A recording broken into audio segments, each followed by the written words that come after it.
but to preserve a moment in humanity's history when love became an act of resistance. A Jewish nurse and a German sergeant in the shadow of Nazi occupation, a lie that birthed a truth.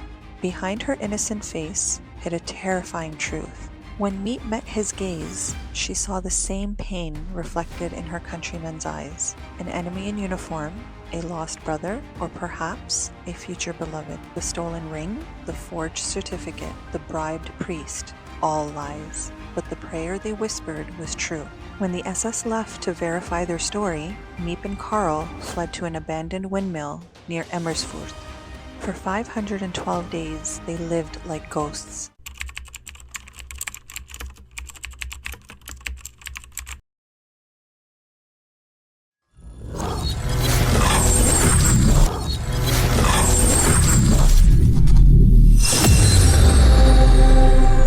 History is not merely a record of wars, treaties, victories, or defeats. When those in power fail to resolve conflicts through reason and peaceful means, they plunge nations into the furnace of war, a furnace fueled by ordinary people. War, on a human level, begets brutality, devastation, hunger, poverty, and countless painful stories of love and separation. Some tales become famous, while others fade into the mists of time. The life of my late father, Arbab Dost Muhammad Khan, was one such untold, unheard story. After enlisting in the British Army on December 16, 1941, he was sent to Holland in January 1944, where Canadian, Polish, and British forces were fighting to liberate the country. Wounded in battle, he was hospitalized, and a Dutch nurse cared for him.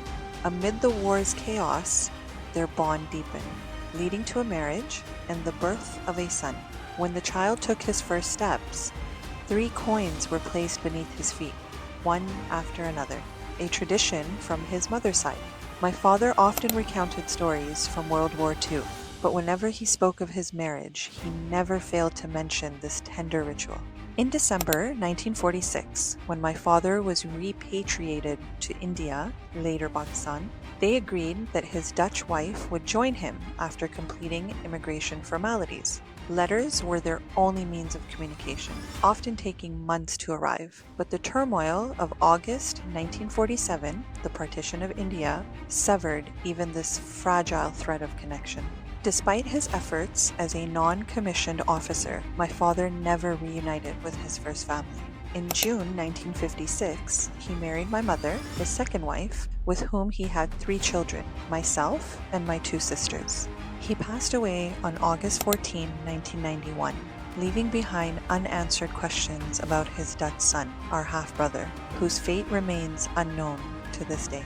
Years later, while searching Dutch military records for traces of my father's first family, I stumbled upon a story eerily similar to his. It was the tale of a Dutch Jewish nurse and a German Jewish sergeant who, like my father and his first wife, found love in a wartime hospital, defying death through marriage. Their story, born in the agony of war, was both a testament to love and a tragedy of separation. This is not just fiction. It is a mirror reflecting countless true stories lost to history, like my father's story, like the nurse and the sergeant story, and like the whispers of that old windmill in Holland. Perhaps, somewhere, my Dutch brother still wonders about his unknown father. When writing The Windmill Scream, my aim was not merely to craft a romance, but to preserve a moment in humanity's history when love became an act of resistance. I base this tale on a real, obscure event from World War II in the Netherlands, where a nurse lied to save the life of an enemy officer, a lie that became truth on the pages of history. To me, this story is a creed that love, truth, and sacrifice are the forces that defeat the pharaohs of time. If the windmill screams, it is no delusion. It is history's lament, heard only by those who listen. Some love stories, buried beneath history's layers, speak far beyond their time. These are tales where love is not just an emotion, but a form of resistance, sacrifice, and truth so powerful that even the stone pages of history are compelled to preserve them. This is one such story. A Jewish nurse and a German sergeant in the shadow of Nazi occupation, a lie that birthed a truth. 1943. Europe gasped under the atrocities of World War II. Hitler's Nazi forces had made fear, oppression, and death their tools for crushing borders. In Utrecht's dimly lit field hospital, only the language of wounds was understood, whether friend or foe. Under those flickering lights, Nurse Miep worked the night shift. Behind her innocent face hid a terrifying truth. She was Jewish. To the Nazis, this was a crime punishable only by death. In 1943, 22-year-old Miep, a nursing student in Rotterdam, was forcibly transferred to a German military hospital near Utrecht. Though she loathed the Nazis, refusal meant deportation, labor camps, and death. Meanwhile, 24-year-old Karl-Heinz Rosch, a German sergeant from Dresden, was wounded on the Eastern Front. Secretly anti-Nazi, he was accused of deliberately failing to fire his weapon, a crime punishable by execution. Labeled a coward by the SS upon his return to Holland, he was left to rot. Miep noticed no one visited Karl. She began smuggling him food. One freezing December night, during her shift, Karl's voice shattered the ward's silence. He recited a Rilke poem, as if pain, war, and poetry had fused into one moment. Take my sight, yet I'll see you. Take my hearing, yet I'll hear your voice. Take my feet, yet I'll walk to you. Take my tongue, yet I'll speak your name with my heart. Break my hands, yet I'll touch you. Hold your hem in my heart's fist. Stop my heartbeat, yet my brain will pulse for you. And if you set my brain aflame, my blood will still carry your name. I learned this poem from my mother, he murmured. His wounds were not just physical. His parents were Jewish, yet he had enlisted in the German army, hoping one day to save another Jew. When Miep met his gaze, she saw the same pain reflected in her countrymen's eyes. An enemy in uniform, a lost brother, or perhaps a future beloved. One night, Karl handed her a blood-stained letter from his pocket. This is from my mother. She was taken to Dachau last year. She may be dead. As Miep read, her hands shook uncontrollably. The blood on the paper seemed to scream with history's weight. At that moment, she knew. This man was not just a soldier, but a protagonist fighting for life in the prime of his youth. A silent bond formed between them, one where hearts spoke louder than words. January 15, 1944. At dawn, an SS officer marched into the ward and announced, Sergeant Rosch is sentenced to execution tomorrow for cowardice and demoralizing troops. Without thinking, Miep took an unthinkable step. Karl-Heinz is my husband. Her heart had acted before her mind could intervene. Under military law, a married soldier could not be executed, but proof was required. The morgue reeked of formaldehyde. Miep tightened her apron as if steeling her resolve. On the table lay SS officer Heinrich Müller's corpse, a golden wedding ring glinting on his finger, a gift from his wife, now meaningless in death. As her surgical tool touched Müller's cold finger, his wristwatch ticked louder, as if his heart had restarted. Engraved inside the ring was H plus G 24 1938, the same date Nazis had plastered no treatment for Jews on her parents' clinic. Forgive me, Heinrich, she whispered, sliding off the ring. Your life is over, ours is just beginning. This was Miep's first crime. The second step, a marriage certificate. The hospital typewriter's E key stuck, as if protesting the forgery. Sweat dripped from Miep's brow. Every keystroke was a crime. One mistake meant death. The date, January 16, 1944, the day Karl was to be executed. When she typed Miep Rosch, goosebumps rose on her skin. The first time she had ever called herself a wife. A French priest bribed with morphine, performed the sham ceremony in the hospital chapel. The stolen ring, the forged certificate, the bribed priest, all lies. But the prayer they whispered was true. If a lie can save love, then that lie is greater than all truths. When the SS left to verify their story, Miep and Karl fled to an abandoned windmill near Amersfoort.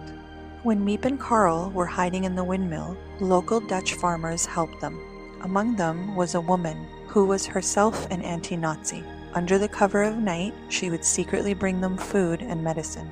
It was later discovered that her son had also been killed by the Nazis, yet she chose humanity over hatred.